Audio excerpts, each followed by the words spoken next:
રાધે રાધે, જય સિયારામ. રાધે રાધે, જય સિયારામ. આપણે ઠાકોરજીની સેવા કેવી રીતે કરવી એના ઉપર પ્રવચન ચાલે છે. એમાં આપણે એક પ્રશ્ન એવો હાલતો હતો કે અમારા ગુરુજી સાક્ષાત ભગવાનનો અવતાર છે, તો અમારે લડ્ડુ ગોપાલ રાખવાની શું જરૂરત છે? એનો મારી ભાષામાં તો મેં કાલે જવાબ આપ્યો હતો, પણ આ લોકોનો જવાબ એ સારો છે. શું જવાબ આપે છે આ લોકો? भगवान के जन्म और कर्म दिव्य होते हैं, जबकि संत महात्माओं के कर्म तो दिव्य होते हैं पर उनका जन्म दिव्य नहीं होता. જુઓ, ભગવાનના જન્મ અને કર્મ બે દિવ્ય છે.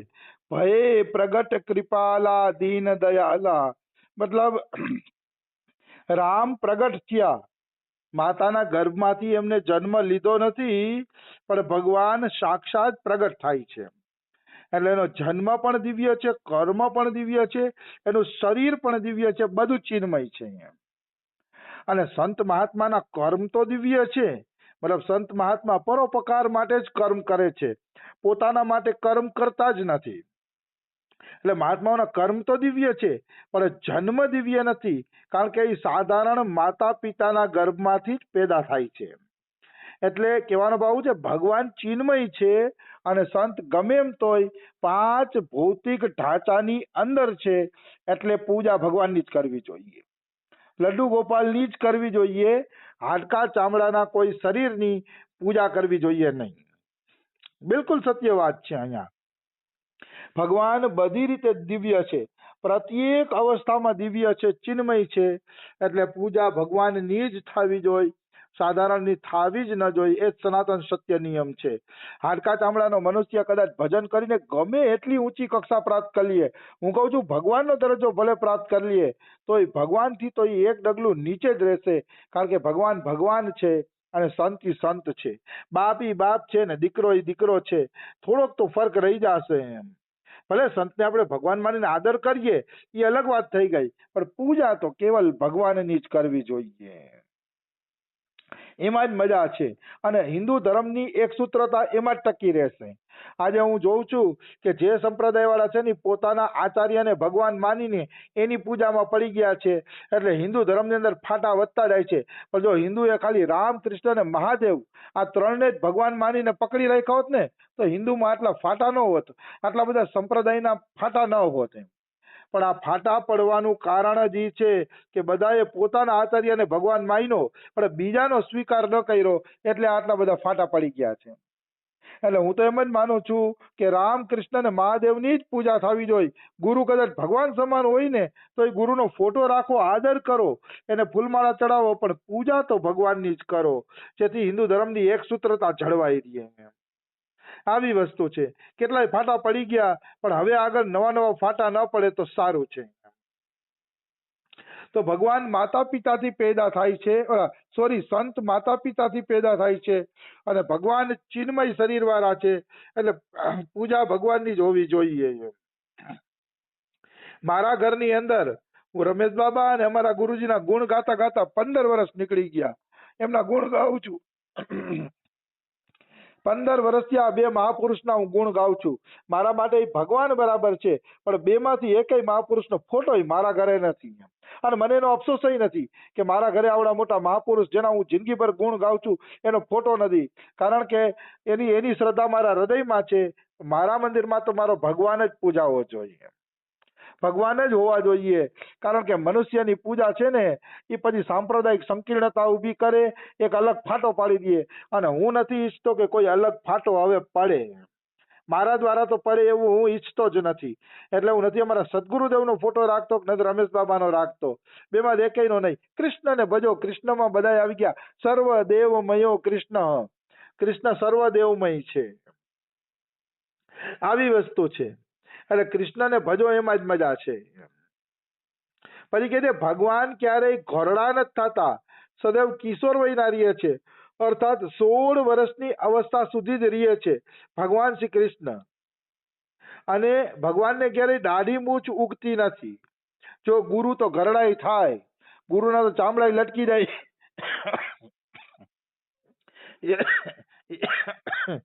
એવા ગુરુ ઘરડા થાય છે. તો એ ગુરુને ભગવાન કેવી રીતે માનવા? કારણ કે ગમે એમ તો એ શરીરધારી છે.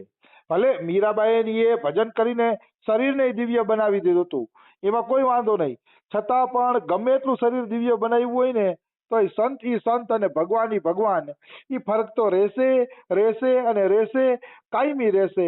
એને કોઈ એ ભેદને કોઈ તોડી શકશે નહીં. આવી વસ્તુ છે. એટલે ભગવાનને દાઢી મૂછ ઉગતા નથી, ત્યારે ગુરુને દાઢી મૂછ ઉગે છે, કારણ કે એ પંચ ભૌતિક શરીરની અંદર છે, એટલે એને દાઢી મૂછ ઉગે છે, એટલે પણ એ ભગવાન નથી. ગુરુજીનું જ્ઞાન ભગવાન પાસેથી આવે છે, જ્યારે ભગવાનનું જ્ઞાન પહેલેથી જ એની અંદર મૌજૂદ છે, એની અંદર હાજર છે. મતલબ ગુરુને તો વિદ્યા અર્જિત કરવી પડે છે, વિદ્યા શીખવી પડે છે. ભગવાનને વિદ્યા શીખવી નથી પડતી, સ્વતઃ એની અંદર જ્ઞાન છે. એ દ્રષ્ટિએ પણ ગુરુ કરતા ભગવાન આગળ છે, એટલે ભગવાનની જ પૂજા થવી જોઈએ. અને ભગવાને તો જન્મના સમયે 6 દિવસે પૂતના મારી લીધી હતી, અને રાક્ષસીનું કાલકૂટ ઝેર છે એ એને પીધું હતું. ભગવાને ઝેર પીધું હતું, શું તમારા ગુરુજી ઝેર પી શકશે? અહીંયા પ્રશ્ન કરે છે. તો બિલકુલ સાચી વાત છે. માની લ્યો કોઈ એમ કે મીરાબાઈએ તો ઝેર પી લીધું હતું, ભલે ને મીરાબાઈએ ઝેર પી લીધું, તો મીરાબાઈને દુઃખ કેટલા આવ્યા, કષ્ટો કેટલા આવ્યા. મેવાડ છોડવું પડ્યું, વ્રજમાં ગયા, વ્રજમાંથી દ્વારકા વયા ગયા, તો એને શારીરિક માનસિક ત્રાસ કષ્ટો તો આવ્યા ને. એમ ભલે ને ઝેર પી લીધું, માની લ્યો, એમાં કઈ વાંધો નહીં, પી લીધું, પણ તોય સંત જ રહેશે ને ભગવાન જ રહેશે. ગુરુ જ રહેશે ને ભગવાન જ રહેશે. એટલે હા, આદરની દ્રષ્ટિએ ગુરુ મહાન હોય તો વાંધો નથી હો. આદરની દ્રષ્ટિએ તમે ગુરુજીને ભગવાન માનીને આદર કરો, એનો કોઈ દોષ નથી. પણ ભગવાનની જગ્યાએ ગુરુની પૂજા ચાલુ થઈ જાય ને એ ઠીક નથી. હા, તમે માનસિક રીતે ગુરુને ભગવાન કરતા મોટા માનીને પૂજા કરી શકો, પણ બારે દેખાડો કરવો જોઈએ નહીં. કારણ કે એનાથી છે ને પછી હિન્દુ ધર્મમાં ફાટા પડે છે, ફેલાય છે, હિન્દુ ધર્મ છે ને અસ્તવ્યસ્ત થાય છે. એટલે એ ધંધો ન કરવો જોઈએ. આવી વસ્તુ છે. અરે ભગવાન કૃષ્ણએ તો 7 વર્ષની ઉંમરમાં 7 દિવસ સુધી ગોવર્ધન પર્વતને એક આંગળી ઉપર ધારણ કરી લીધો હતો. શું તમારા ગુરુજી આ રીતે પર્વત ઉપાડી શકે છે? ગુરુજીની તાકાત છે કે એક આંગળી ઉપર પર્વત ઉપાડી શકે? હજી હું અહીંયા દ્રષ્ટાંત આપતો આવું છું કે કૃષ્ણએ જેટલા કામ કર્યા એ કામ ગુરુ કરી શકે, એવું નથી કે ન કરી શકે, કારણ કે ગુરુ સાક્ષાત ભગવાન છે. પણ છતાંય એક વાત તો યાદ જ રાખવાની કે ભગવાન અંશી છે, આપણે અંશ છીએ, એટલે અંશ કરતા નાનો તો હોય જ, ભલે એના જેવા કાર્ય કરી શકે. દીકરો કદાચ બાપ કરતા હવાયો ધંધો કરે ને તો એ બાપ જ રહીએ. દીકરાને બધા બાપના નામથી જ ઓળખે, કાંઈ દીકરાને સ્વતંત્ર રીતે ન ઓળખે. એમ ઈશ્વર જ છે. કારણ કે અહીંયા કીધું ને કે પર્વત ઉપાડી શકે ગુરુજી, કૃષ્ણએ તો 7 દિવસ સુધી પર્વત ઉપાડ્યો હતો. તો ભાઈ અગસ્ત્ય ઋષિ જયારે પૃથ્વી દેવી નારાજ થઈને પૃથ્વીમાંથી નીકળી ગયા ને, ત્યારે અગસ્ત્ય ઋષિએ પૃથ્વીની અંદર ઘૂસીને 7 દિવસ સુધી પૃથ્વીને ધારણ કરી હતી.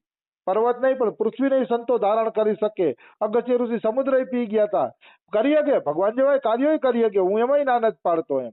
પણ છતાંય એક વાતમાં હું કોઈ દી બેમત નથી થવાનો, ભગવાન જ છે, પૂજાને પાત્ર કેવલ ભગવાન જ છે.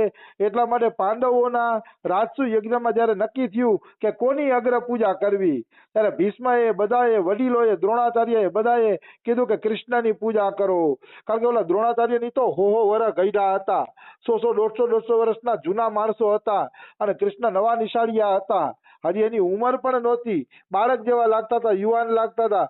તોય બધાએ કીધું કે કૃષ્ણની અગ્ર પૂજા કરો, કારણ કે કૃષ્ણ સિવાય આ યજ્ઞમાં પૂજા કરવા જેવો બીજો કોઈ માણસ નથી. એમ ઋષિ મુનિ સુખદેવજી વેદવ્યાસજી બધાનો એકમત હતો, કારણ કે એ બધા દેખાડે છે પૂજા તો કેવલ ભગવાનની જ થવી જોઈએ.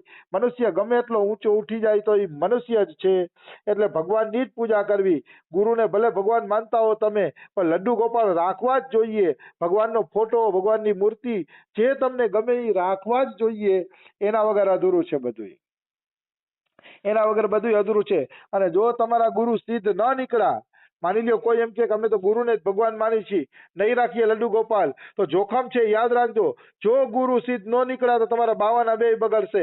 નહીં આ પાર જય યોગો નહીં આ પાર જય યોગો. પણ કૃષ્ણ ઉપર ભરોસો રાખ્યો હશે, કૃષ્ણનું ભજન કર્યું હશે, ભાવે કુભાવે, તો કૃષ્ણ તમને પાર લગાડી દેશે. યે યથા મામ પ્રપદ્યંતે તાંસ્તતેવ ભજામ્યહમ.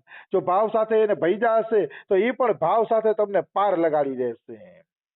એમાં કોઈ એટલે કોઈ શંકા નથી. એટલે ભગવાનના ભજનમાં કોઈ પણ પ્રકારનું જોખમ નથી. હા, ફળ અવશ્ય છે એનું ફળ, પણ ગુરુમાં ભાઈ જોખમ છે. એટલે ગુરુ ગમે એટલા ઊંચા હોય તો ગુરુની પૂજા ન જ કરવી, મંદિરની અંદર ભગવાનની જ પૂજા કરવી. એ હું દ્રઢતાપૂર્વક 100% લખીને કહું છું. આ નિર્ણય પાછો આગળ ફરશે નહીં, મરતા સુધી નહીં ફરે. આ જ નિર્ણય છે કે પૂજા ભગવાનની જ થવી જોઈએ. કોઈ પણ હાડકા ચામડાના મનુષ્યની પૂજા થવી જ ન જોઈએ. અને કોઈ એની એવી પૂજા કરે છે કે એનો પ્રચાર કરે છે તો એ અજ્ઞાનમાં છે ને બધા અજ્ઞાનમાં છે. ભગવાનની જ પૂજા થવી જોઈએ. આવી વસ્તુ છે. अतः गुरुजी का आदर करो, सम्मान करो, उनसे ज्ञान लो, उनको वस्त्र भोजन औषधि और आवश्यक चीजें दो, पर अपना संबंध केवल भगवान से ही जोड़ो. બહુ મસ્ત વાત કરી. કદાચ તમને તમારા ગુરુ ભગવાન જેવા લાગતા હોય તો ભગવાન જેવો આદર કરો, કોઈ વાંધો નહીં. ભગવાન જેવું સન્માન કરો, કોઈ વાંધો નહીં. એની પાસેથી જ્ઞાન લ્યો, કોઈ વાંધો નહીં. જેટલું જ્ઞાન મળે એટલું જ્ઞાન પણ લ્યો. પછી ગુરુને વસ્ત્રની જરૂર હોય તો વસ્ત્ર આપો, ભોજનની જરૂર હોય તો ભોજન આપો, ઔષધિ એટલે દવાની જરૂર હોય તો અવશ્ય ગુરુ માટે દવાનો ખર્ચો કરી નાખો. લાખો રૂપિયાના ઓપરેશન થતા હોય તો ખર્ચો કરી નાખો. નો ડાઉટ કરવો જોઈએ ગુરુ પાછળ ખર્ચો એમ. અને ગુરુને જે આવશ્યક વસ્તુ હોય, એના આશ્રમમાં સાધુ સંતો ભોજન લેતા હોય કે બીજી આવશ્યક વસ્તુ હોય તો ખૂબ દાન આપો. એમાં પણ કોઈ શંકા નથી. પણ સંબંધ આપણો ભગવાન હારે જ હોવો જોઈએ. ચિંતન મનન સ્મરણ તો કેવલ ભગવાનનું જ થવું જોઈએ. કાળા માથાના માનવીનું ચિંતન સ્મરણ ભજન થવું જ ન જોઈએ. હા, તમે ગુરુના ગુણ યાદ કરી શકો, ગુરુના જીવન પ્રસંગો યાદ કરી શકો, પણ તમે ભજન કરતા કરતા ગુરુનું જ ચિંતન કરો ભગવાન માનીને, તો એ થોડુંક અજુગતું તો લાગે છે. એવું આમ થોડુંક ઓલું લાગે છે કે ભાઈ આ વસ્તુ ન થવી જોઈએ. ચિંતન ભગવાનનું કરો એમ. હા, ચિંતન પેલા ગુરુને પ્રણામ કરી શકો, ગુરુ વંદના કરી શકો, એકવાર ગુરુની છબી હૃદયમાં ધ્યાન કરી શકો અને ગુરુને પ્રણામ કરીને પછી ભગવાનનું ચિંતન કરો. એમાં તમે ગુરુને આગળ કરો તો વાંધો નથી. પણ આપણે આમ ભગવાનનું ચિંતન કરતા હોય એ રીતે આખો દિવસ ગુરુનું જ ચિંતન કરવું એ ઠીક નથી લાગતું. ગીતા પ્રશ્ન તમામ મહાપુરુષો એના વિરોધમાં છે, તમામ. હાલાકી જો હજી તમને કહી દઉં, ગુરુનું ચિંતન કરવું એ સિદ્ધાંત તો છે જ. અમારા ગુરુજી પણ એમ કે છે, ન ગુરુ અધિકમ ન ગુરુ અધિકમ કિમ અધિકમ કૃષ્ણમ ભક્તિમ. ન ગુરુ અધિકમ ન ગુરુ અધિકમ, મતલબ કૃષ્ણ ભક્તિ કરતા મારા ગુરુથી ઊંચું કાંઈ નથી, મારા ગુરુથી ઊંચું કાંઈ નથી. આવું અમારા બાબા પણ બોલે છે, એવું નહીં નથી બોલતા એમ. એટલે કૃષ્ણ ભક્તિ કરતા ગુરુ મહિમા ઊંચી તો છે જ એમ. પણ તોય હું ગુરુનું ચિંતન કરવાનું નહીં કહું. જયદયાલ ગોયંકાને કોઈ કીધું કે ભગવાનની જગ્યાએ ગુરુનું ચિંતન કરી શકાય, તો જયદયાલ ગોયંકા કહે કે હા કરી શકાય, ગુરુ ને ભગવાનમાં કોઈ અંતર નથી. તો જયદયાલજીનો સિદ્ધાંત સાચો છે, હું સમર્થન કરું છું. તોય હું એમ જ કહીશ કે કૃષ્ણનું જ ચિંતન કરવું જોઈએ. કારણ કે મારી વાત ત્યાં મહત્વની છે કે જો તમારા ગુરુ સિદ્ધ નહીં હોય તો તમારું ચિંતન વ્યર્થ થઈ જશે. અને ગુરુનું ચિંતન કરવાથી ગુરુના ગુણ અને અવગુણ તમારી અંદર આવશે. એ નિયમ છે કે ગુરુ સિદ્ધ ન હોય ને તો ગુરુના ગુણ અને અવગુણ તમારી અંદર આવે. એટલે ભગવાનનું જ ચિંતન કરવું જોઈએ. કારણ કે ભગવાન સર્વગુણ સંપન્ન છે. એના ચિંતનથી તમારી અંદર ગુણ આવશે ભગવાનના. એમાં છે ને જોખમ નથી, ઓમાં જોખમ છે. એટલે ગુરુનું ચિંતન કરવું એ સિદ્ધાંત હોવા છતાંય હું એનો વિરોધ કરું છું કે ગુરુનું ચિંતન ન જ કરવું જોઈએ. ચિંતન કેવલ પરમાત્માનું જ થવું જોઈએ, ચિંતન કેવલ ભગવાનનું જ થવું જોઈએ. આદર ગુરુ પ્રત્યે કરી શકાય, ચિંતન તો ન જ કરી શકાય. ચિંતન ઈશ્વરનું જ કરવું જોઈએ. કારણ કે મનુષ્યના કંઈક મર્યાદાઓ હોય છે અને મનુષ્યના ગુણ અવગુણ જોવાઈ જાય. જો ગુરુના ગુણ અવગુણ જોવાઈ જાય તો તમારું ચિંતન વ્યર્થ થઈ જાય છે અને એટલા વર્ષની સાધના પણ તમારી નષ્ટ થઈ જાય છે. એટલે સાધનાને જો બચાવી રાખવી હોય ને તો ભગવાનનું ચિંતન કરો. કારણ કે ભગવાનનું ચિંતન કરશો ને તો સાધનાની રક્ષાની જવાબદારી ભગવાન ઉપર આવી જશે અને ભગવાન તમારી સાધનાની રક્ષા કરશે. હજી તો આ પ્રશ્નનો જવાબ બાકી છે, પણ હજી હું છેલ્લે કહી દઉં કે ગુરુને ભગવાન માનતા હોય તો ઠાકુર સેવા કરવી અને અવશ્ય કરવી. જો કોઈ ગુરુ ઠાકુર સેવા હટાડીને પોતાની સેવા કરવાનું કહેતા હોય તો અવશ્ય આ ધોખો અને દગો થવાની શક્યતા છે, એટલે એવું કદાપી ન કરવું જોઈએ. સમય થઈ ગયો છે. આ વિષય ઉપર હજી કાલે ચર્ચા કરશી.